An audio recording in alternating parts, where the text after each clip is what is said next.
Hey folks, Nick with Bootstrap Farmer, and today we're going to be talking about air pruning. So we would like to remind everybody that Bootstrap Farmer's air prune trays are made by us right in the USA, and they can really take a lot of weight.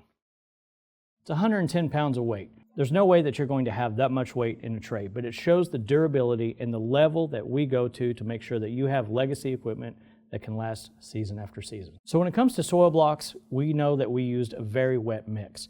On here, I much prefer to use a dry mix, and I'll show you why. And I want you to pay real close attention to these little holes. So if we have a dry mix, we can fill the holes, and especially if we're filling like a lot of trays all at once, you saw from earlier in the video that my hands were wet, and sometimes we want to just kind of work clean.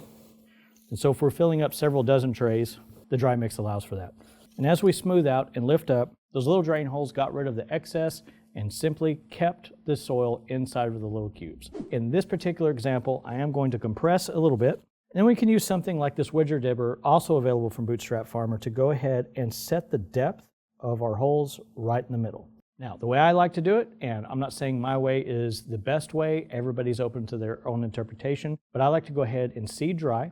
Now the tray has been seeded and labeled, it's time to go ahead and water it in. And then for the first round, I'm going to go ahead and knowing that this is a very dry mix, I'm going to pretty much fill up the tray all the way.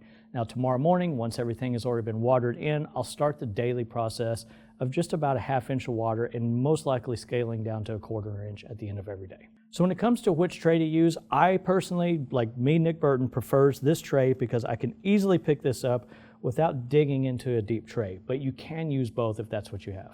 Now that water is going to suck up from the bottom, and between the top mist and the bottom wicking action, we're going to have a nice watered in tray. I'm going to go ahead and put this humidity dome on there just for a couple of days until I see it sprout. Then I'm going to take that humidity dome off.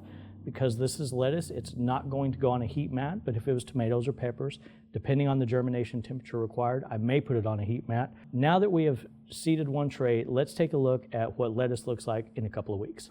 Each one has a 3/4 inch hole, and we simply can push out. We're going to sacrifice this poor head of lettuce just so you can see how much roots are actually in an air prune tray. So on the surface level, you see these nice long roots, and then you start seeing all these pieces coming across, ready to exactly be planted into the ground, and all those feeder roots are really going to help reduce transplant shock. So I hope you enjoyed this video. We made a big mess, but that's part of the fun. We'll see you next time.